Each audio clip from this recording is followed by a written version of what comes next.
Can everybody hear me up there? We're good? All right. So last time we left off with NP-completeness. We're still keeping up with these NP-completeness problems and NP-completeness proofs. So in terms of the Chomsky hierarchy, we're in this region here, P and NP, non-deterministic polynomial time and deterministic polynomial time, exploring in greater detail those two regions. And just to recall the definitions, we said a problem is NP-complete if it's NP-hard and it itself is an NP, that problem. NP-hard simply means everything in NP reduces to that problem in polynomial time. That's usually the harder part to prove, this reduction of all of NP to that problem in polynomial time. So in more detail, there is deterministic polynomial time, P, non-deterministic polynomial time, and the complement of the problems in NP are the co-NP problems, and that's what the region looks like.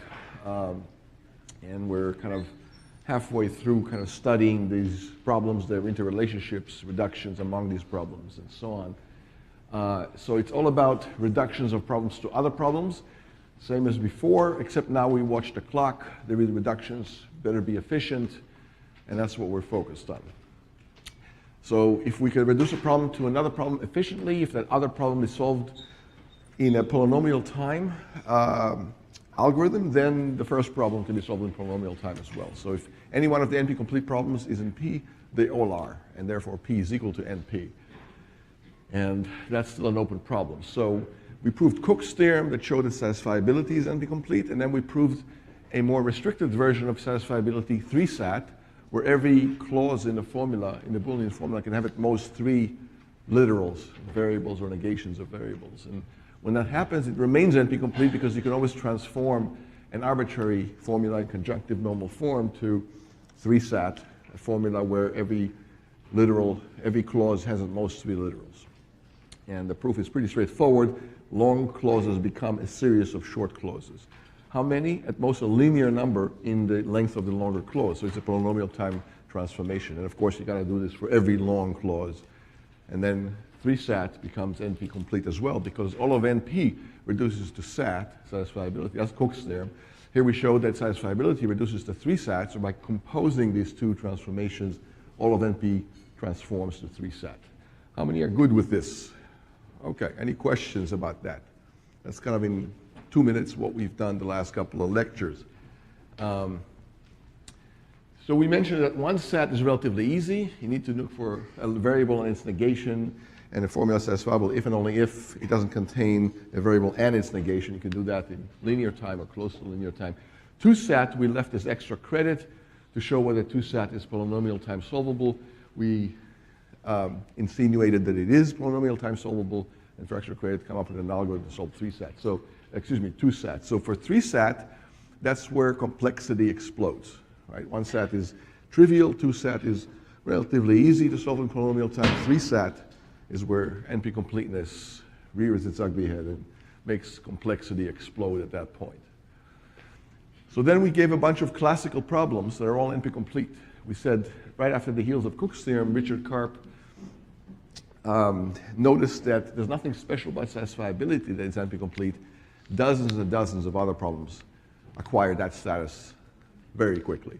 They're all NP-complete. They're all as efficient or inefficient as one another. They're all bundled up in this class of NP-complete problems. So Cook stumbled upon satisfiability as the first one of those, but there's nothing special about that. It could have been any one of the other ones that was noticed first, and then the others would quickly follow. But historically, something had to be proven first, NP-complete, and historically, satisfiability was it. So the clique problem, given a graph and an integer k, is there a subgraph, complete subgraph of size k, a k clique?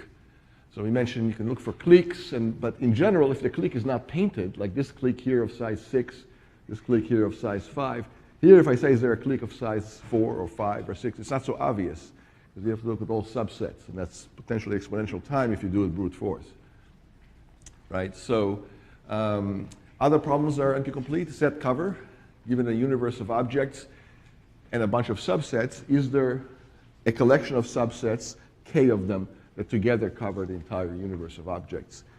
NP-complete. Again, these are all parts of Karp's paper. He showed that about 20 problems, or so 21 problems, are all NP-complete, and I'm just showing you a sampling of a few of them. Hamiltonian cycle. Given a graph, is there a path through the graph that covers every node exactly once? Not every edge exactly once. Some edges can remain uncovered or untraversed by this path. But you've got to traverse every node at least once. So there's a Hamiltonian path in red through this larger graph where these dotted edges are not used in the path. Only the red edges are. Okay, so graph coloring. I give you a graph and you say, tell me if it's colorable using, say, 3 colors where no two nodes that have an edge between them share the same color. So here's some examples of 3 colorings of graph. No two nodes share a color if they have an edge in between them. And there's entire books on each and every one of those problems. So here are just a few books on graph coloring, but all these other problems have entire books on them. You can study them for a lifetime, each and every one, come up with heuristics and test them ad nauseum, optimize them, try to come up with quick and dirty solutions in polynomial time, but none of these problems, as far as we know yet, are solvable in polynomial time if you want an exact solution, because they're all NP-complete. Another classical problem, partition. I give you a bunch of integers, and you tell me if there's a way to divide that set into 2 subsets such that both subsets have the same sum. Sounds innocent enough, right? What can be hard about that? Well, looking at all combinations is all, it's not just quadratic or cubic number of combinations, there's exponential number of combinations. So brute force, it will take exponential time with a pretty straightforward algorithm, but exponential time, very inefficient algorithm. We don't know how to do this efficiently. Again, it's NP-complete. The knapsack problem is a similar problem, but here you have a bunch of objects and each one has 2 constraints, a dollar amount or a cost more generally, and also a weight. And then you have a backpack that can carry at most, say, n pounds or n kilograms, and you want to put as many of these objects in the knapsack to maximize the total cost of all these objects, the total value of all these objects. So which objects would you put in this knapsack to maximize the total value, given that you can only put 15 kilograms at most, and each one has its own weight and cost value, separate from all the others, and they're all independent. So this problem is very ubiquitous. It comes up in all sorts of applications. Again, entire books are written about this. So for example, did anybody encounter this problem in real life?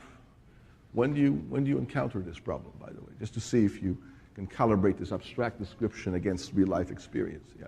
If you're going on a trip and you have a small backpack. Yeah, if you're going on a trip and you have a small backpack, or if you're going on a plane and the suitcase has a 50-pound limit, right? And you're over the weight limit. So you have to pick and choose. And you say, oh, sorry, sometimes airlines are kind of strict about that. And they say, okay, you have to get rid of some of the objects, some of the weight in your suitcase to get it below 50 pounds, and you may have to leave some stuff behind, unless you want to pay hundreds of dollars of extra weight costs for the suitcase, which is not usually worth it. So which objects do you take with you and which do you leave behind? That's a tough problem right there at the airport. How many have encountered this kind of situation before? It happens. So obviously you don't want to jettison your jewelry or your cash or your laptop. Those are expensive items and they're relatively low weight. You want to maybe jettison your T-shirts or your water bottles or whatever it is. It's not very valuable but weighs a lot. Those go first, right? Those you can leave behind. Or let's say your house is burning down and you can only go in there once. You only have a few minutes before it burns down completely, fire is out of control, and you want to save some of your belongings. And you can only carry, say, 50 pounds with you, and you only have one trip into the house and out again. So what do you grab out of the house that will maximize your value, given that it has to be no more than 50 pounds, otherwise you couldn't carry it. So again, exactly this problem. Right? It comes up all the time. So in the case of a burning house, you may want to take your jewelry, your cash, your laptop or whatever, but you certainly don't want to take big water bottles out, or things that are easily replaceable that weigh a lot but aren't worth very much. And by the way, cost here is not necessarily dollars and cents. When I say cost, it's a generalized quantity. So the cost can be sentimental value, right? That could be the worth to you. So some person may not care about their laptop so much, but they may have a black and white family photo from a century ago of their great-grandparents, and that's worth a lot more than their laptop to them. That's irreplaceable. So they may want to grab that. So just saying cost doesn't mean dollars and cents necessarily. Whatever matters to you is the value of these relative items. Okay. So NP-complete. So now you know why it's so hard to decide what to leave behind at the airport when they tell you you're over the weight limit. Technically, it's an intractable problem. We don't know how to solve it exactly. So don't feel so bad next time. Other problems, bin packing. You have a bunch of bins, they're all equal sized, and you want to minimize the total number of bins necessary to accommodate some large number of objects. So this is a one-dimensional version. Here the bins are all, say, 80 units high, and all these objects have lengths, and you want to minimize the number of bins. This example here uses 19 bins here across, and whether it can use only 18 bins by rearrangement of the items to take more advantage of the empty spaces there, it's not clear, right? And in general, it's NP-complete. That's just a one-dimensional version. But this problem comes in two-dimensional versions, three-dimensional versions, which is even harder, right? In real life, and again, you need to solve this all the time. When did you need to solve this in real life, in your own experiences? Yeah, you want to put away in storage some stuff and minimize the number of boxes it takes. Or if you're moving your apartment or house and you want to minimize the number of boxes that all your stuff will go into so that you can pick a smaller truck or it'll all fit aboard your car or your SUV or whatever. Same problem. You want to minimize the number of containers necessary to store a bunch of things given that they're arbitrary sized, and you want to minimize the amount of wasted space basically when you pack stuff. So this happens all the time. Tetris is a game of bin packing that happens in real time, and it's quite entertaining. Actually, Tetris is the most successful video game ever created because it has no language or cultural barriers. It's colorful but doesn't have complicated instructions. But it's a version of bin packing, and that's an NP-complete problem. There's also versions of Tetris that are made of plastic that are actually real artifacts, not just videos.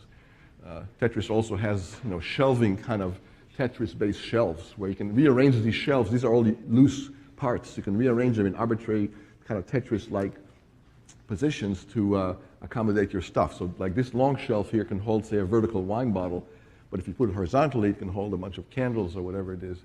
So, these are like polymorphic shelves. Makes a great Christmas gift if your loved ones are interested in bin packing and NP-completeness.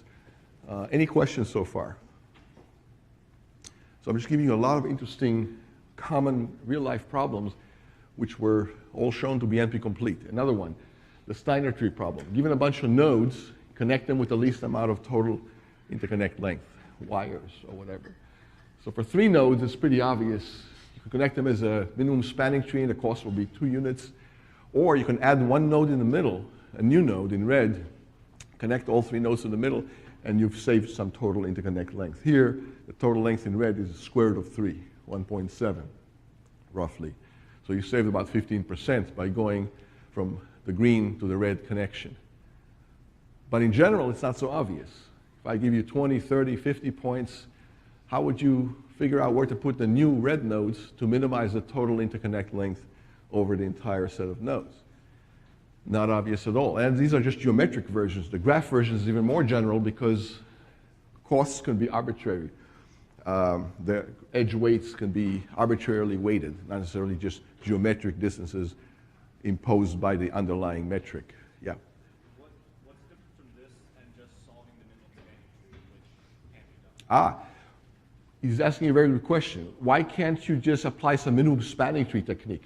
And here we do. So this is the minimum spanning tree over these 3 nodes. But in minimum spanning tree, you cannot add new nodes. You're stuck with the nodes that you're given. You can only use nodes that were there as part of the input to your algorithm, namely those 3 nodes in blue. But if you're allowed to add brand new nodes, like this one in red, now you can save. So the difference is the ability to add new nodes that you were not given before. Yes, you can recalculate the minimum spanning tree with the new nodes, and the answer is exactly that. But the problem is, where do you put the new nodes? Where would you place them in the plane to minimize the total overall quantity?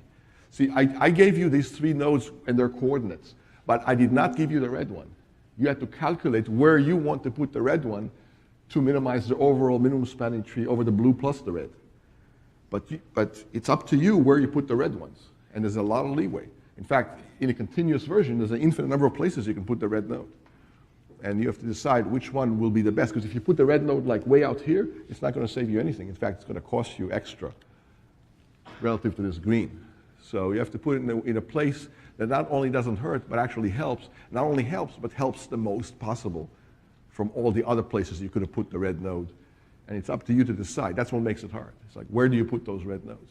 Once you know where to put them, the rest is easy. Just run minimum spanning tree over the blue nodes plus the red points, and that's the answer, actually. So you can run Prim's algorithm or Kruskal's algorithm over the union of the 2 sets of nodes. So the question is so if I give you this blue points, it's not at all clear where to put these red nodes.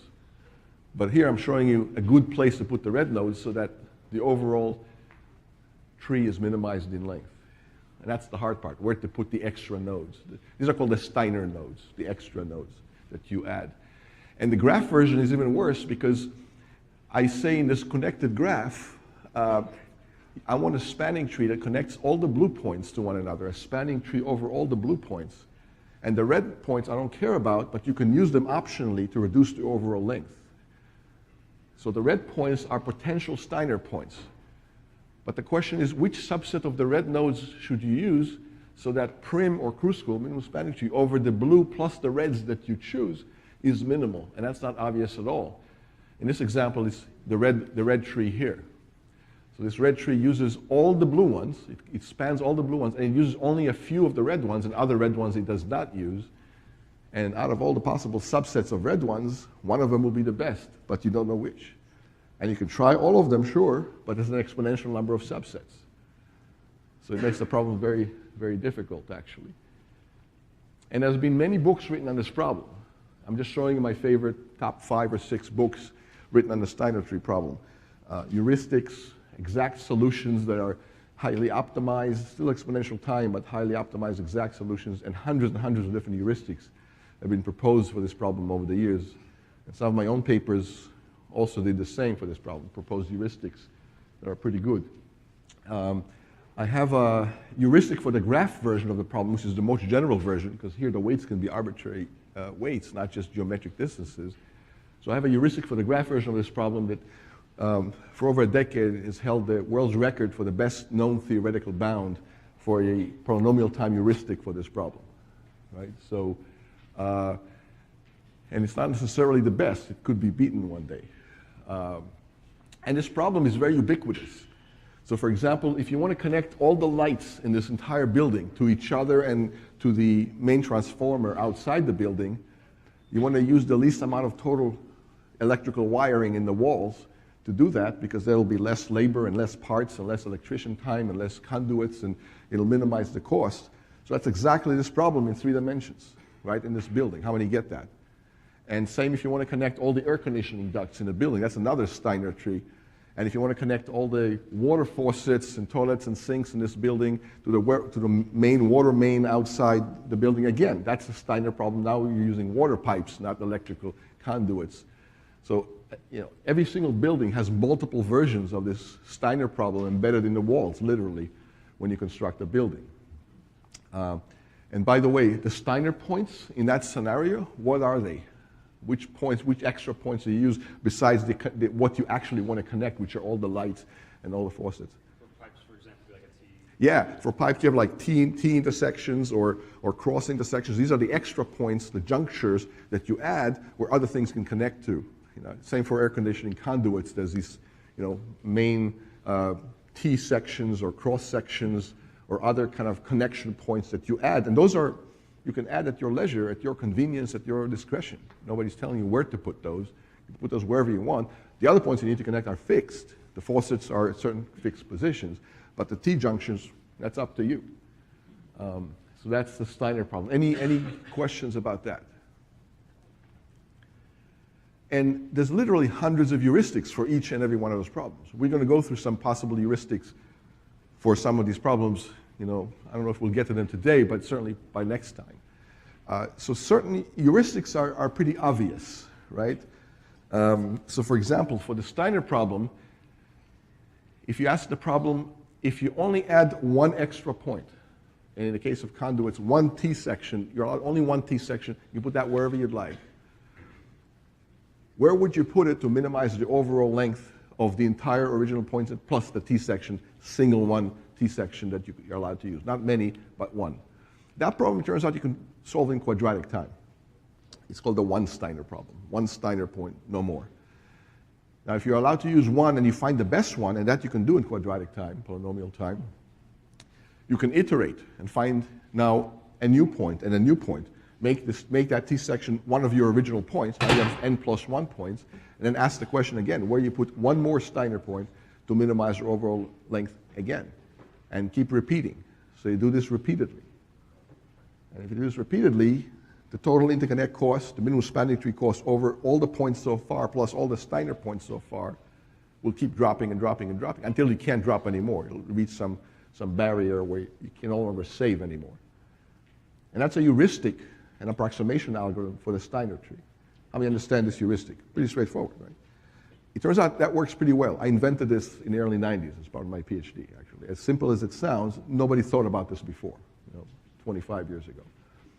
So then I ran it, implemented it, ran on thousands and thousands of point sets, took the average behavior, graphed it. It turns out it's only about 1.5% of optimal. And I also computed the optimal brute force way on point sets of size 5, 10, 15, 20 points, randomly selected, uniformly distributed in the unit square, and so on. So that heuristic, as simple as it sounds, and it is simple, will get you either optimal or very close to optimal, and on average will be 1/2% of the optimal cost. And that's pretty good. Of course, there's no guarantee it'll be the optimal always, because then P will be equal to NP, and then, I'll probably get a Turing Award, not just a PhD for it. But the point is, heuristics are easy to come by. For example, traveling salesman. We all know traveling salesman is NP-complete, so how do you solve it heuristically? Well, start wherever you'd like and go to the nearest unvisited location. Then from there, go to the nearest remaining unvisited location. And from there, go to the nearest remaining unvisited location again, repeatedly. And when you do that, you'll get some sort of a tour. It won't necessarily be the optimal, but it'll be a pretty darn good tour. It's called the nearest neighbor heuristic for traveling salesmen. And that heuristic is actually used often when delivery people need to deliver packages to neighborhoods like FedEx or UPS or the post office, or maintenance people need to visit a bunch of sites to fix, plumbers, electricians need to visit like a dozen or 2 dozen homes in one day to fix things. They usually go to the nearest one first and the nearest one after that, and may not be the optimal, but it'll be pretty good. So heuristics are easy to construct, approximation schemes. And they better run in linear time or quadratic time at most. Anyway, fast, they gotta run fast, because you need to compute them every single day that you operate, whether you're a plumber or electrician or FedEx or UPS or any kind of deliveries. So these problems are all over the place and need to be computed fast. We can't afford to wait a century of CPU time to compute the exact solution to deliver 50 packages, right? Just to save 2 miles of distance or half a gallon of fuel. So these problems need to be solved all the time, and we don't know how to solve them exactly because they're all NP-complete. So we always resort to heuristics once we know they're NP-complete.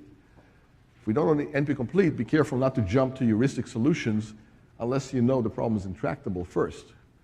So for example, if I ask you to multiply numbers together to compute account balances in terms of accrued interest and so on for a financial institution, we'll say, okay, I'll have a heuristic for multiplication that approximately multiply. No, because that you can do it efficiently, quickly, and exactly.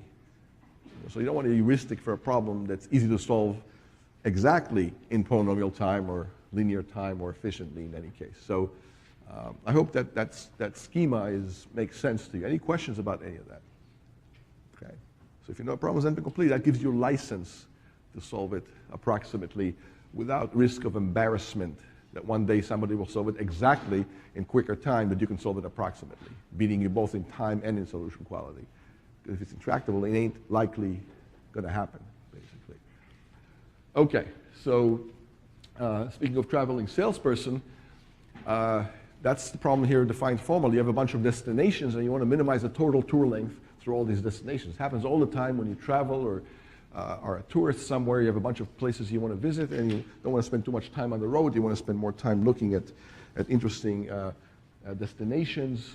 So many books have been written about that. And Google Maps have an app that allows you to construct some minimum kind of traveling salesman solutions for a bunch of given destinations that you specify and so on. We also mentioned you can have TSP art that uses the TSP kind of heuristics to create art. Basically, it's a single tour through a bunch of points, but it looks like something as opposed to just be random points. So again, many heuristics. It's a ubiquitous problem. FedEx, UPS needs to compute these tours every single day. When you go on vacation, either implicitly or explicitly, you're sort of computing tours of where to go to first and next and so on to maximize your leisure time or minimize your travel time or stuck in traffic time or whatever it is. Happens all the time. Some of my papers have proposed heuristics for traveling salesmen. In fact, I invented a whole new version of traveling salesman where the points can move. So these are fixed points. They're stationary, like cities on the map. But what if the points themselves can move, like planes in the sky or ships at sea, and you still have to visit them one at a time with a tour? So it's now more complex because now there's a time dimension and they move. So you no longer have to visit the point, you have to visit where the point will be when you actually get there, which is a different location from where the point is right now. Okay, so it's called traveling salesman, moving target traveling salesman, where the targets move. And now everything is more complicated because classical traveling salesman, as hard as it is, as NP-complete as it is already, is a special case of my version where here all the velocities are zero. And in my version, there could be arbitrary vectors of a direction and a velocity. And even if you consider it constant velocities, it's still very hard. I mean, even when the velocities are all zero, it's already NP-complete. So imagine how much harder it is when these points can move. Question?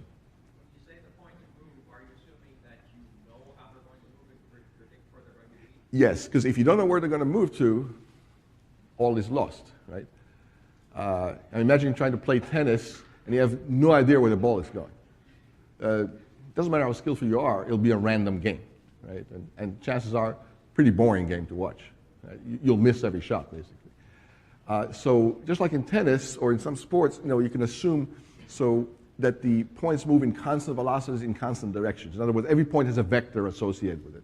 So the vector has a direction, and the magnitude of the vector is the velocity. So arbitrary velocities in arbitrary direction, but constant motion. So it doesn't just meander around in arbitrarily crazy, paths. So yeah, that's a constraint. Although you can allow more complicated paths as long as they're reasonably computable and predictable. So if you want parabolic paths, that's okay too. Or some other spline-looking kind of paths, just not random paths. Question? Do you know what sort of heuristic Google Maps uses to do something like that? You mean the art? No, the map. So they probably use some sort of a nearest neighbor, then optimize with something called 2-opt. So once you have a nearest neighbor heuristic, some of the edges could be unnecessarily long. So then they look for edges to swap. So if you have edges that cross like this, you can swap them into another pair. In other words, you change the figure 8 by uncrossing the middle into an ellipse. And that could save you a little bit of travel, a few miles here, a few kilometers there, a few gallons of gas here. And then you keep doing this potential swaps. Now the swaps will eventually peter out and quiesce on some equilibrium that cannot be proved anymore with any more swaps. And that's when they stop. Now, they could use, this is called the nearest heuristic plus a 2-opt optimization on top of that. Now, if the number of points is small enough, like in this example, they have what, about 10 points, right? 9 points. If the number of points is small enough, they probably use an exact solution. Because if you have, how many permutations of 9 points are there? Because a TSP tour, traveling salesman tour, is nothing but a permutation. How many get that? It's just some ordering of the points, which is just a permutation of the items. So if you have n items, how many permutations can you have? How many possible tours can you have? not a trick question. And factorial. Now, n factorial grows pretty large. But for n is equal to 5 factorial is not so large, right? The factorials are, 1, 2, 6 times 4 is 24, times 5 is 120, times 6 is less than 1,000. So if you have 5 points, there's only 1,000, less than 1,000 different permutations. And that's, you can go through them very quickly in a few milliseconds on a computer. Now, if you have 10 points, it'll be millions, but still only a few seconds on a computer. So Google can do that for you, say 9, 10 points. But if you get to 20 points, 20 factorial cannot be done easily. 20 factorial is so many trillions that ain't going to happen in seconds or even minutes of CPU. They'll probably take days of CPU time. And that's just not going to happen. So again, that's typical of NP-complete problems. The problem is small enough, you kind of eyeball it, look at brute force, all combinations, even satisfiability, which we know is NP-complete, Cook's theorem. If the formula only has 10 variables, how many combinations do you have to go through to solve it brute force and look at all possibilities? About 1,024, I 2 to the 10. And 1,024 different possible, Boolean variable assignments, you can go through it in just milliseconds. It won't even be seconds of CPU time, right? Or even microseconds in this case, because it's only 1,000. But you get to 20, there'll be a million. If you get to 30, there'll be a billion. 2 to the 30 is a billion, roughly. Now we're talking, real time here, not just microseconds or milliseconds. If you get to 40, it's kind of hopeless already. So every problem has its own threshold where it becomes infeasible to solve with brute force, right? And you have to figure out what the threshold is and do the right thing. And one algorithm doesn't exclude the other. Just because you use a nearest neighbor heuristic for traveling salesman doesn't mean you can't solve small problems in brute force exact manner. And you can. That's part of your meta heuristic now. Look at the problem size, and based on that, decide which subroutine you want to call, exact solution or heuristic solution of one kind or another. Or you can have a big case statement, kind of making that decision up front before you start. What else? Yeah. He's asking a good question. Is my version of moving target traveling salesman NP-complete, or is it harder? Well, it's at least NP-complete because this is a special case of my version. It turns out it's not any harder in a theoretical sense. And that's a very good question. So how many understand this question? He's saying maybe it's even harder than NP-complete. Why isn't it harder than NP-complete?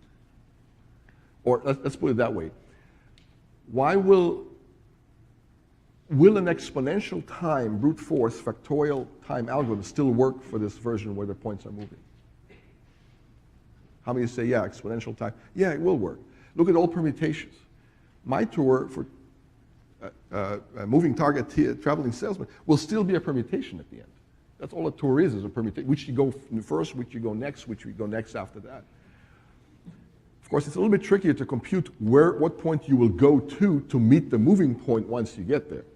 It's like Wayne Gretzky, the great hockey player. How many heard of Wayne Gretzky? Am I dating myself? Okay, good. So legends never die, I guess. When they asked him, how come you're so good at hockey? He says, it was simple.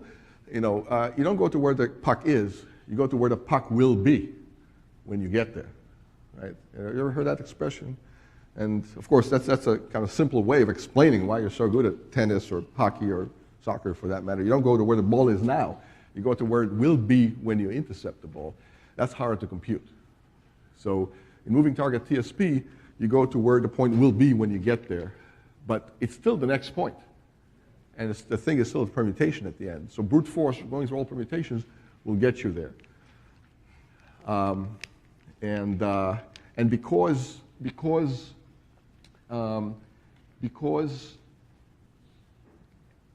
the moving target TSP is a generalization of this, or more precisely, this is a special case of moving target TSP where all the vectors are 0. It's NP-complete because if all of NP reduces to this, certainly it reduces to my version where all the vectors are 0. So it's NP-complete, and it's also in NP, right? Because if you want to ask which is the shortest tour, you can guess a tour and then make sure there's no shorter tour than that. But anyway, long answer, yeah, it's NP-complete. But in practice, it's harder than this one because of the complication of the velocities. In fact, in regular TSP, traveling salesman, the tour cannot self-intersect. That's a theorem. You can prove that the tour cannot self-intersect. If it self-intersects, it's not the optimal tour, assuming the velocities are all zero. We're talking about classical TSP now. For moving target TSP, the tour can intersect. The optimal tour can intersect itself. So that's one more added complication. And by the way, let's prove this theorem, since it's so easy to prove that in the optimal TSP, classical TSP, the optimal tour cannot self-intersect. So if you have a bunch of points, right? I won't draw them all, but let's say the tour does this, right? And here's that pair of points where these two arcs intersect, and there's a whole bunch of other points. I won't draw them all, thousands of points. But for this pair of edges, there's an intersection. Prove to me that it is a cheaper tour than this. Yeah. So if you think of like the X in the middle as like a square, flip it and you do the Yeah, so if you take these two edges here, and you replace them by, replace these two edges by these two edges, keep the rest of the tour intact, and this modified tour with these inside edges removed and these two outside edges added will be shorter than the original tour, so the original tour could not have been the optimal shortest tour. How many can see that? In 2 words, what's the reason for that? 2 words. You want to buy a vowel?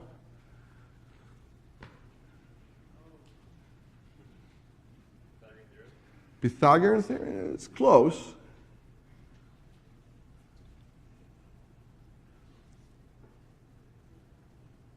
What else? It's on the right track. Anybody? Be brave, say something. Nearest neighbor? Okay.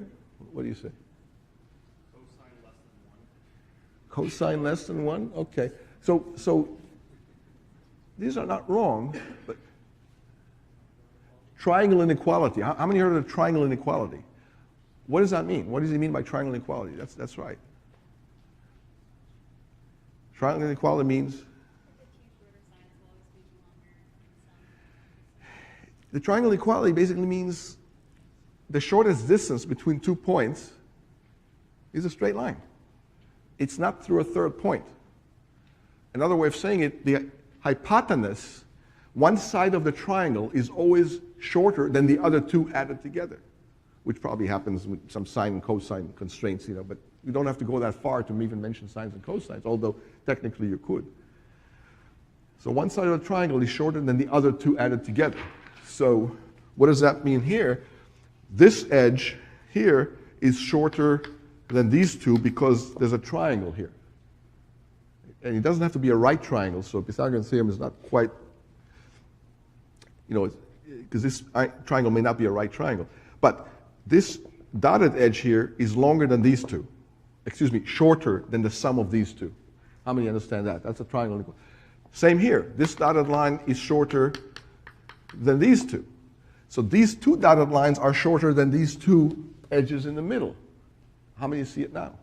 Good. And that's why a self-intersecting tour can never be the best tour, can never be the shortest tour, by the triangle inequality.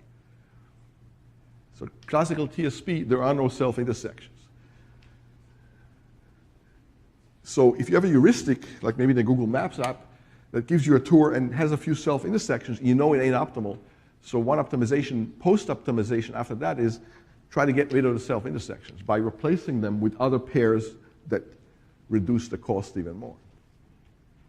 And that's called a 2-opt. That's what 2-opt does, as I mentioned earlier. 2-opt finds a self-intersection, there's 2 edges, and replaces by another 2 edges that are shorter than that. And it keeps reducing the cost. And then there could be more self-intersections remaining, and you keep doing this repeatedly until there's no more self-intersections. Then you stop and output that tour. And that tour usually is pretty good. It's not necessarily guaranteed to be optimal. But it's a lot better than leaving the self-intersections there, which are obviously not optimal by this reasoning. Okay, any other questions about this? So heuristics are very straightforward to come by. That's why there's entire books listing hundreds of different heuristics. Yeah. Is there an analog in your version of the traveling salesman problem, even though you have moving points, something that you can detect to say, okay, well, if this exists here, then this is the optimal? Yeah. So he's asking, is there some sort of a two-opt heuristic, kind of a way to detect non-optimality and kind of fix it one step at a time like this in the moving target TSP, where the velocities are not all zero? Short answer, yeah. Except instead of looking at intersections, look at arbitrary pairs. So forget the intersection part. Just look at a pair of edges and ask yourself, does replacing this pair with these two pairs improve or disimprove the overall length of the tour? And if the answer is it will improve, obviously keep it. Repeat. So yeah, you can definitely do that for any version of TSP. Remember, it's just a permutation. So anytime you tweak a permutation, you can examine whether that tweak was improvement or disimprovement. If it's an improvement, keep it and keep going. If it's a disimprovement, don't do that. Try something else instead. But you do have to check. It's not, you can't take it for granted that it's going to actually. That's right. You do have to check. Yes. Because in moving target TSP, you can have self-intersections in the optimal tour. So since you're so interested in moving target TSP, let me give you one more result that we had. It's another counterintuitive result. Let's say you're solving this problem, TSP, in one dimension. All the points are on a line. Think about what it looks like. So it's a great simplification because now it's one-dimensional. So classical TSP, in one dimension, all the points are laying on the same line, like they're all on the x-axis. What's the optimal tour through all the points when they're all laying on the x-axis? Exactly, it's like that. Just pick them all up in order and go back to the beginning.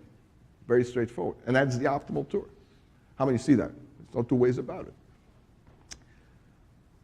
For moving target TSP in one dimension, where all the points are on the x-axis, but now they can move, that's no longer the optimal solution necessarily. It may be, but it may be not. How many can see that? Give me an example of where it ain't.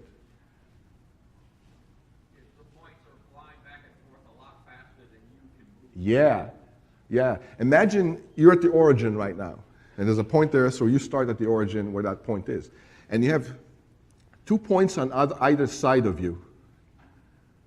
2 points on either side. You were tempted to pick up the 2 points on one side and go back, pick up the 2 points on the other side, but no, because here's what can happen. These 2 points are on either side of you.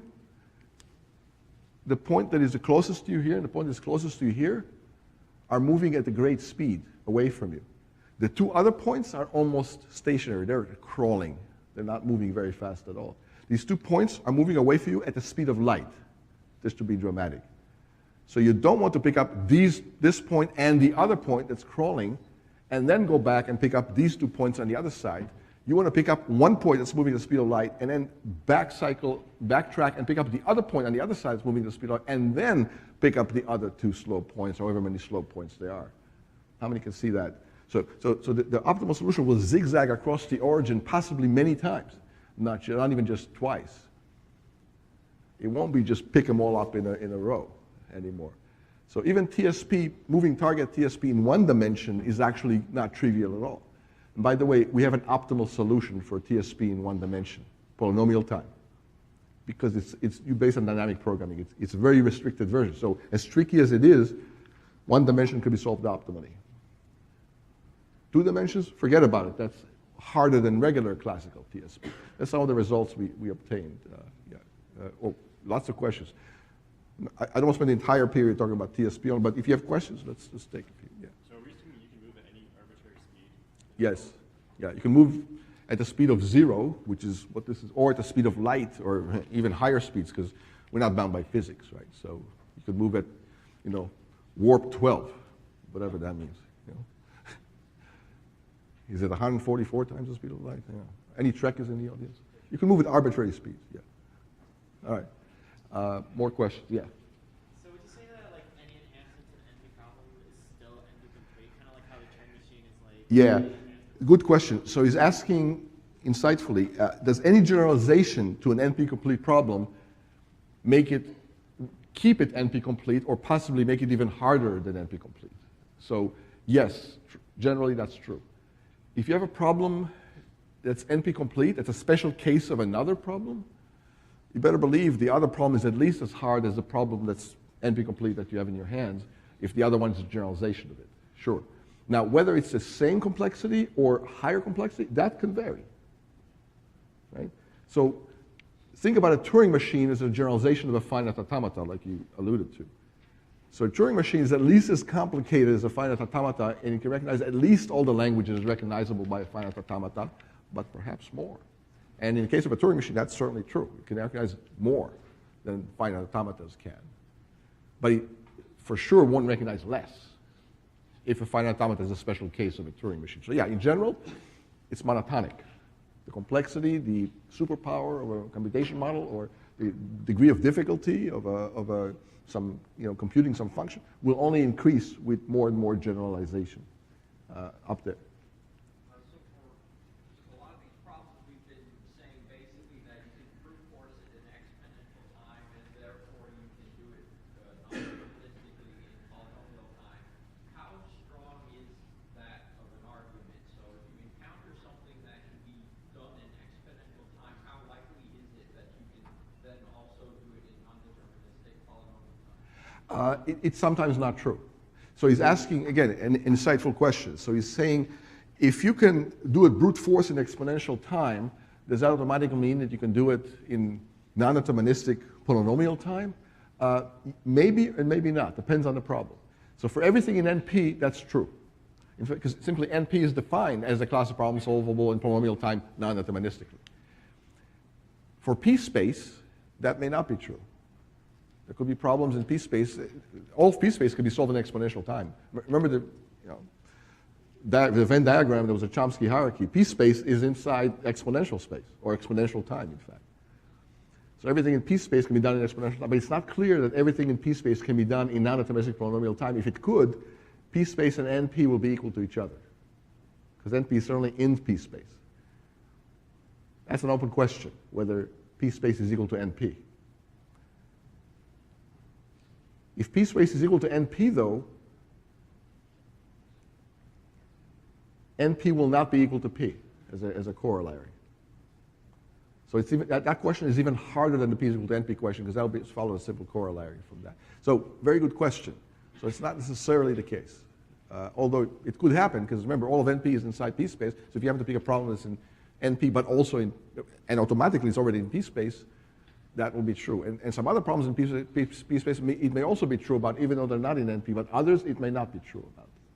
Because P-space is a pretty vast category containing NP and potentially many other things, although they could be equal. We don't know. These are all open questions. There's hundreds of open questions like that, not just P is equal to NP. Right? We listed a bunch of them a few lectures ago, right? Any other questions? All right, so that's traveling salesman. Here's a traveling presidential candidate tour of all the towns in the United States that happen to have more than a couple thousand people in them. So if you really want to shake hands, as a presidential candidate with, or any other political candidate, not just presidential, maybe congressional candidate, Senate candidate, if you want to travel everywhere in the United States, that's a traveling salesman tour over all U.S. cities that are larger than a certain size. You have to make it larger than a certain size, because if you look at cities that have only 5 people in it, I'm sure there's some towns that have only 5 or 10 or 50 people in it, it'll be a lot more dense than this. But generally, it's hard to compute, right? And you even have TSP humor and TSP cartoons and so on. Any other thoughts about TSP or questions or anything in general? Yeah. Doesn't it require having full knowledge of the entire graph? What if each node knows the weight of the nodes next to it, but doesn't know what's beyond that? Wouldn't that change the complexity? Oh, he's asking if every node knows the weight of only its neighboring nodes and not other nodes. It's in TSP, you have complete knowledge of all the weights a priori and all the positions of all the nodes. So not only do you know your neighbors' weights in terms of distances to them, edges to your neighbors, but you know all the weights. And that still doesn't save you from complexity and intractability. If you have like a real-time version of TSP where You only find out the weights from a node to its neighbors when you get to that node, but not before. Now it's even trickier. But now you're talking about a real-time kind of blind TSP tour, where you only go somewhere, show up, and then you look around and see your neighbors and then decide in real time where to go next, but you didn't know that ahead of time. So now you have to make decisions based on partial information, not complete information. Here we're assuming in every case complete information, even from moving target TSP. You have complete information of all the motions and all the positions, the vectors and distances to nodes and among nodes and so on. And it's still very difficult. If you didn't know those, it'll be even worse. Okay. Yeah. So you mentioned a few times how the generalization will get you something that's as difficult or more difficult than what you're looking at in the first Yeah. case. How do you match that against what Foyer says and how to solve it about how sometimes generalization is a problem-solving strategy to get you an answer faster? So another very good question. So he's saying if generalizing a problem does not reduce its complexity, but rather makes it worse, or if you're lucky, keeps it the same, why is it a good problem-solving strategy, like in Polya's book, to say generalize a problem and solve the generalization? So here we're not talking about complexity, we're talking about proofs and problem-solving techniques. And sometimes when you generalize a problem, the fluff goes away. So for example, let's say we considered traveling salesman problem, but we said, let's couch it in much more specific terms. Let's say you have a FedEx truck with packages on them and delivery within 50-mile radius, and the packages have to go to particular homes, so it's not arbitrary locations, only where the homes are, and homes have GPS coordinates. I'm adding fluff now, unnecessary details that don't really capture the problem, they just obfuscate the general nature of the problem. So instead of talking about FedEx and packages and homes and deliveries within a city, why not abstract the problem? Instead of homes, talk about XY coordinates of positions. Instead of talking about FedEx and packages, let's talk about permutation of the points.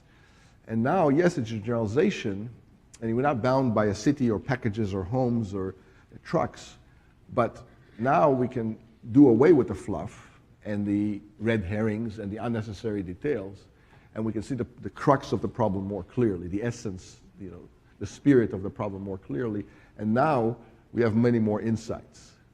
All of science has a long history of doing that, generalizing, and the generalization is clearer than the specifics, right? The Greeks had a model of the universe. It involved hundreds of deities and Zeus on Mount Olympus, and when Zeus would be sad, it would rain with tears, and if Zeus was angry, it would thunder, and all sorts of hundreds of different relationships among the deities, and very, very complicated, specific model, mired in all these minutiae and details. Then we decided to generalize the problem. What if there's only a few basic particles like neutrons and protons and electrons and only 4 different forces and only really 2 of them matter, gravity and electromagnetism. The other 2 don't even matter very much. Now we have a few moving parts and very general description. That turned out to be much easier to solve, get a handle on, understand the world around us, and predict phenomena, right? And that's how the periodic table was created, from a few known principles, generalized, and that's how the Steiner model of physics was created.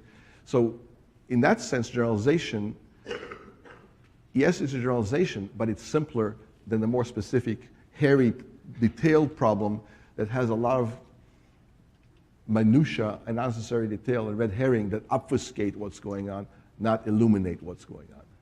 So all of science is in the business of doing exactly that, and we've been doing it for 2,000 years, and it's been working out pretty good.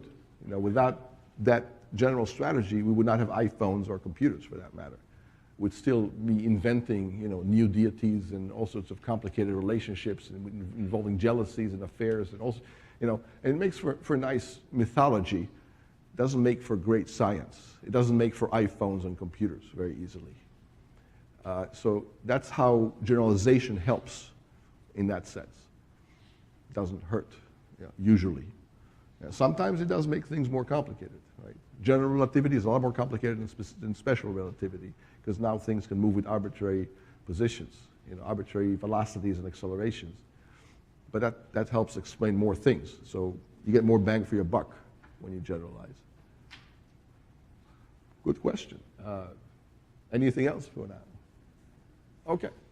So that's traveling salesman. Graph colorability, we'll talk a lot about this problem. So I give you a graph and adjacent nodes must have different colors, and the question is, can it be colored, colorized with, say, 3 colors or 4 colors, k colors for a given k. So here's this graph colorized with 3 colors. Can this graph be colorized with only 2 colors? This graph here, using only 2 colors where no 2 adjacent nodes share the same color? How many say no? Good, why not? Give me an argument. Yeah, it has a subgraph of size 3, a complete subgraph, a triangle in other words. And a triangle, you need 3 colors because everything's connected to everything else, so 2 colors will not suffice. So in general, that's a hard problem. This graph here, I'm 3 coloring it, and you can look at all possibilities, all the different color possibilities, but there's an exponential number of them usually. Every node can be represented, colorized with 3 different colors, say. So there's 3 to the n different possible ways of colorizing n nodes. Then you check for each one if it doesn't break the color constraints that no 2 adjacent nodes share the same color. And yeah, you can do it brute force, but that's exponential time. And nobody knows in the polynomial time algorithm, and we know it's NP-complete. In fact, we're about to prove it's NP-complete. I don't know if we'll get to this today, but it is. So these are some of the problems, and there's hundreds of others. And those particular problems I just showed you all come from a famous paper by Richard Karp from Berkeley, and this is 1972 on the heels of Cook's paper. He showed that not only, like Cook said, satisfiability has this amazing property that it's as hard as anything in NP. Everything in NP reduces to it in polynomial time, but he says a bunch of other problems have the exact same property. There's nothing special about satisfiability in that respect. And that opened the floodgate doors to NP-completeness. And it showed us that not only satisfiability is NP-complete, not only these set of 20 problems or so is NP-complete that Karp lists in this very paper, but literally there's hundreds of problems and even thousands of problems that we have to solve every single day in our lives that are all NP-complete, all have this property. And so it's a ubiquitous general phenomena. It's not just an esoteric onesies and twosies and happens here and there. It happens almost everywhere. The problem of scheduling classes, turns out it's NP-complete in the general case. So now when you have trouble finding classes in the schedule of classes and you can't make all the times fit and against all the requirements for a graduating degree, now you know why. You're solving an NP-complete problem. And so how do you solve it? Well, heuristically, you try different things. If it doesn't work, try something else. If it doesn't work, or you can try all possibilities of all the possible classes you need to graduate, all possible subsets of them, respecting the prerequisite requirements, of course, and so on. And you can do it that way, brute force. But that's an exponential number, usually. And usually you don't have exponential time to construct your schedule. I assume you don't. I don't. I didn't when I was a student. Okay, so anyway, Karp's paper, single-authored. It's on the reading list for extra credit. Go through it and tell me what you know. But look, he says right out of the gate, very affirmatively, very intentionally, explicitly, he says, we show that a large number of classic unsolved problems of covering, matching, packing, routing, assignment, sequencing are equivalent in the sense that either each of them possess a polynomial time algorithm or none of them do. In other words, they're NP-complete. All of NP reduces to each one of these problems they list in this paper.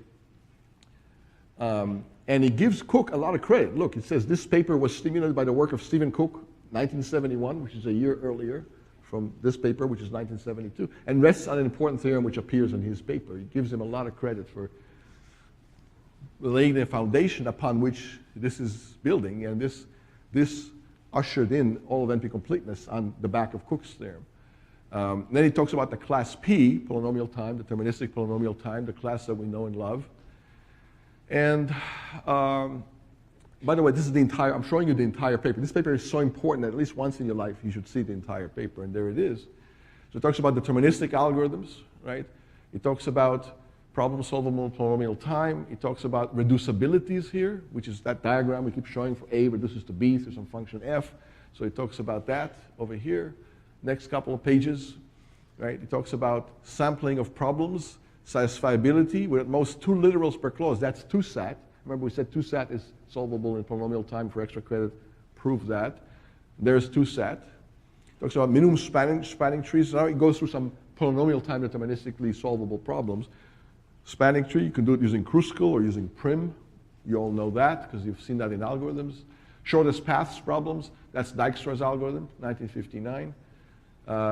More polynomial time deterministic solvable problems like bipartite matching, linear equations, and so on. And now he starts talking about non-deterministic algorithms and problem solvable in non-deterministic polynomial time. And again, Cook's theorem is mentioned here very explicitly. Again, it says in this section we state an important theorem due to Cook, which asserts that any language in a certain wide class NP is reducible to blah, blah, blah. And we already covered that.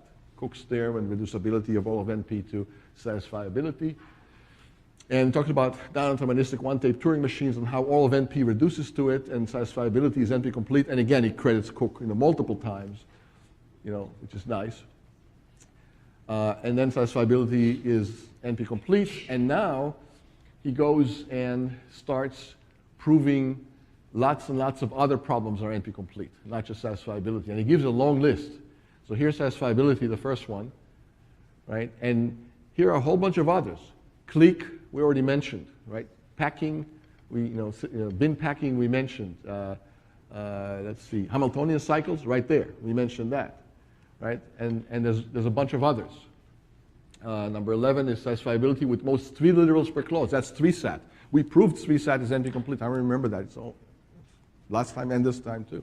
And he proves it over here, or he lists it and then proves it.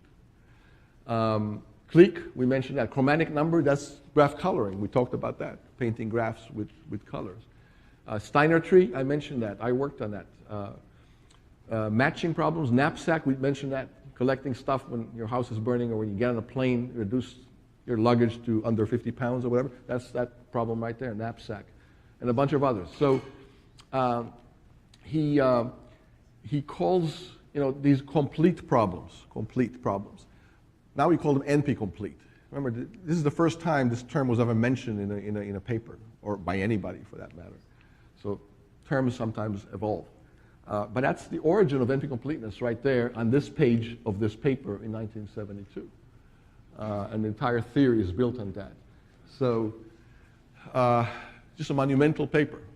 So here he reduces satisfiability to clique. So now he gives proofs of the NP-completeness of each and every one of these problems on this list of 21 problems. And some proofs are easy, some are a little trickier, but the rest of the paper is just proof after proof after proof. And we already saw proof from one of them, right? Satisfiability, 3-sat. So we already seen a proof for this one, number 11. We'll see proofs for a few others before we're done. Yeah? Is Sudoku a graph coloring problem? What's graph coloring? Oh, Sudoku. Sudoku, how do you pronounce Sudoku? Is that a graph coloring problem? Well, generalized Sudoku is probably NP-complete. I wouldn't be surprised if it is, although I'm not sure. Somebody must have either proved or disproved it, one way or the other. And because of all these reductions, and everything in NP could be reduced to everything in NP in polynomial time, to everything else in NP in polynomial time. If Sudoku is NP-complete, I guess you can say it's a graph coloring problem because you can reduce it to graph coloring and then solve the graph coloring problem. So modular transformation, there all are problems like all the other problems. So for example, if you say, is satisfiability a graph colorability problem? Well, with the right transformation, it is. That's the whole point of these transformations. I hope I didn't confuse more than illuminated that issue. Yeah. Okay, so you just confirmed Google search.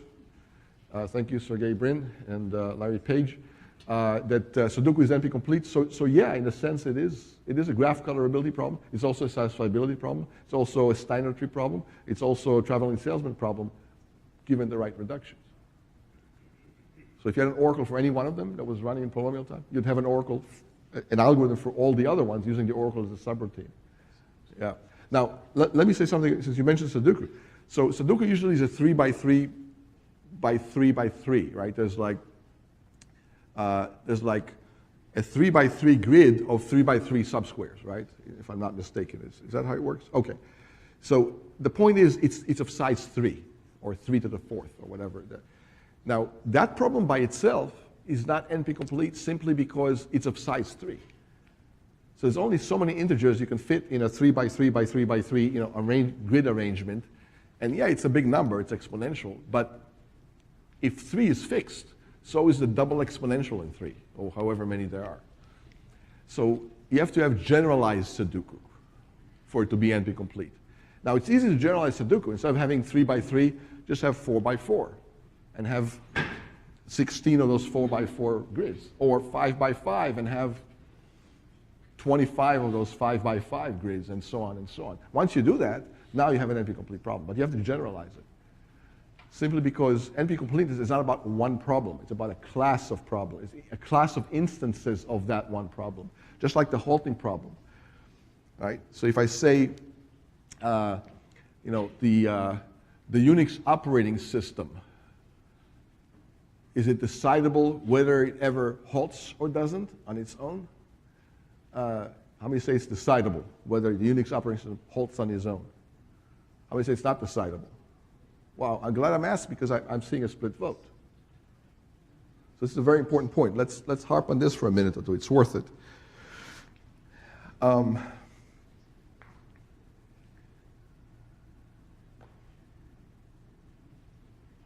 Consider the language made up of the string yes, just the one string yes, if the stock market will be up tomorrow from today's close.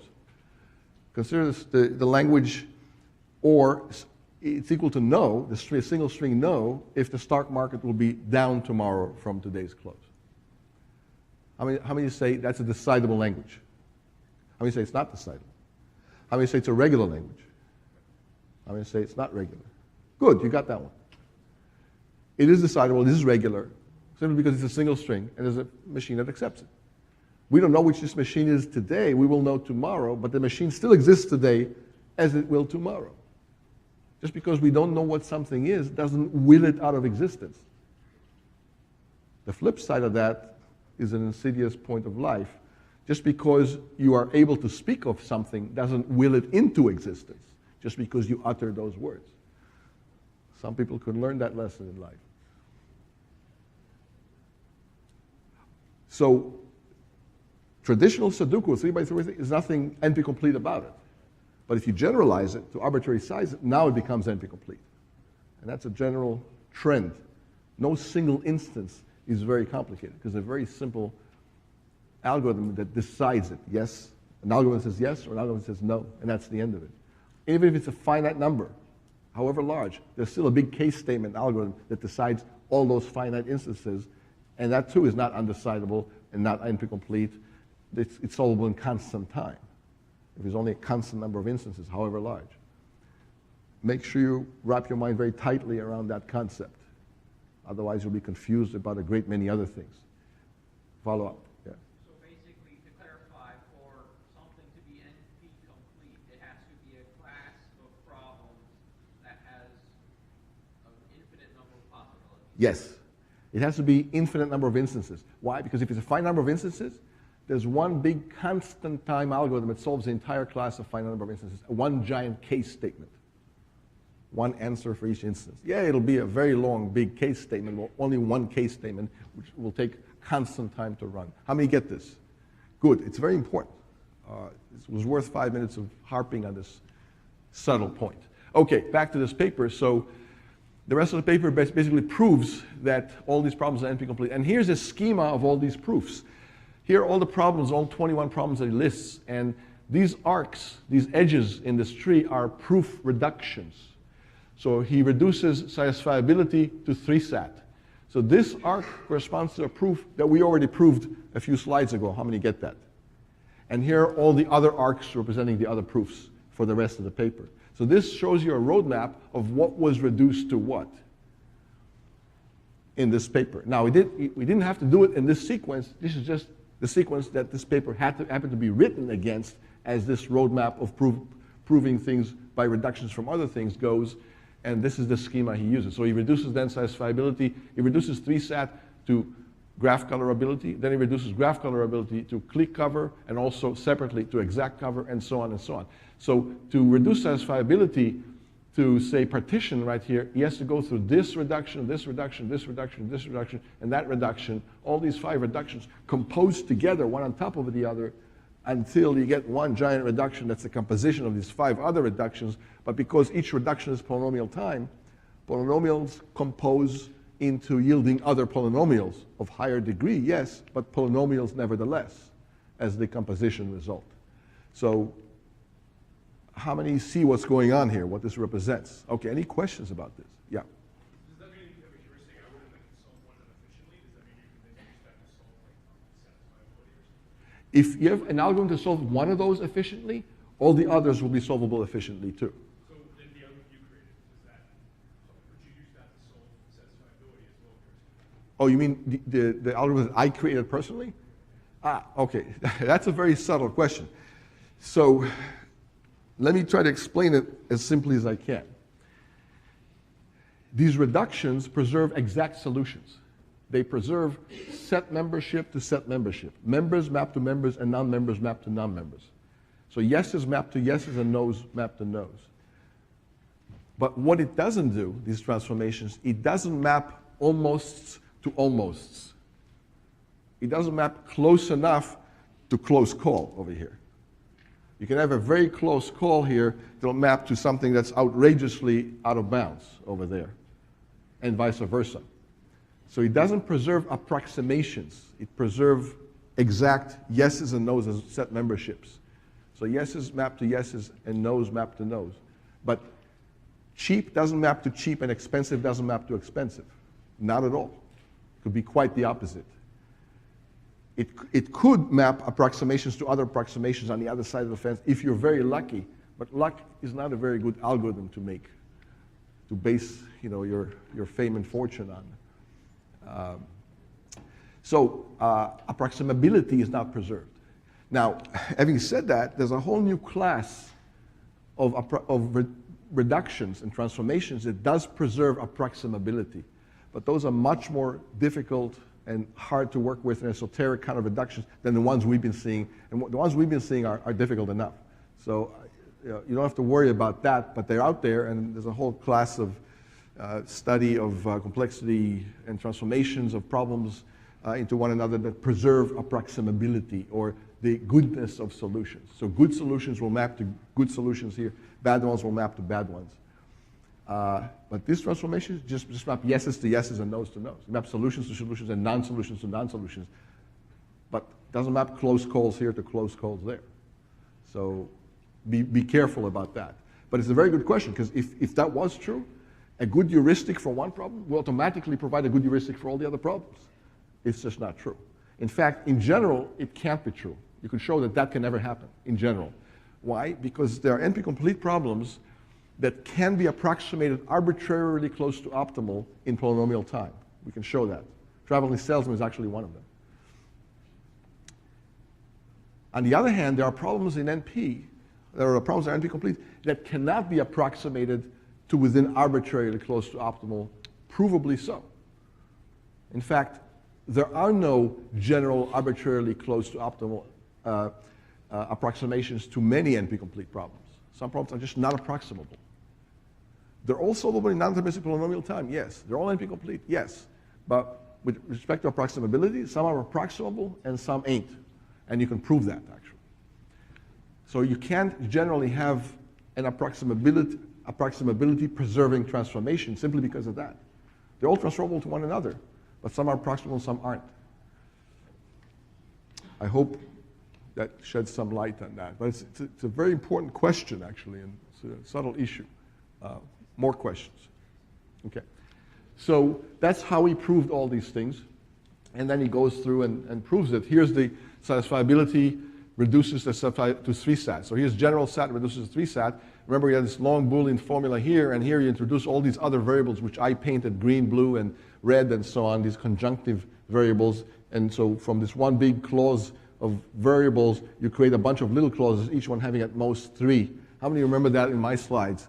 So there it is in the original paper. Of course, we use colors and nice big fonts. It's clearer, but there it is right there. And there's a bunch of proofs for all the other transformations as well.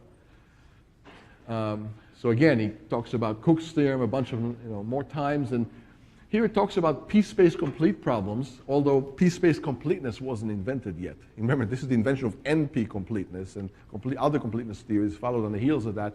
But regular expression equivalence, whether two regular expressions that I give you are the same or not the same, that's p-space complete. It's worse than NP-complete. Whether two non-deterministic finite automata are the same, that's p-space complete, worse than NP-complete. And context-sensitive recognition, we still don't know to this day if it's in NP or not in NP.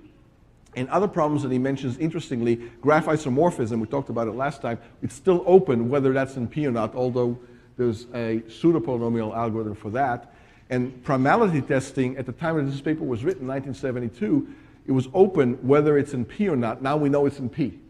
We use, so here, but it does say, it does say that the following important problems are in NP, but they are not known to be complete, not known to be NP-complete. And now we know why primality testing is not NP-complete, or because it's solvable in polynomial time. And that's a very recent result.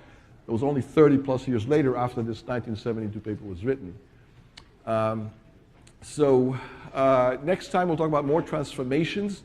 We're about to release the next homework. The next homework will be, or the next homework assignment will be the last of the semester. You'll have a couple of weeks to do it. It'll be released in a couple of days, this weekend at the latest. And then we'll have the midterm. Last class will be May 1st, Tuesday. The midterm will be released very shortly after that, maybe that same day. You'll have a week to do that. That'll be the end of it. So at some point soon, I'll schedule a Tesla Model S demo day. We'll bring in the Luck Dragon, which is what my license plate is. And we'll have tours around the block. I get to drive, not you, insurance reasons. And it'll be fun. How many are interested in the demo, just to get an idea of, oh, okay, well, we'll schedule a time block that accommodates all of that. So I'll send an email about that. All right, so we'll see you next week.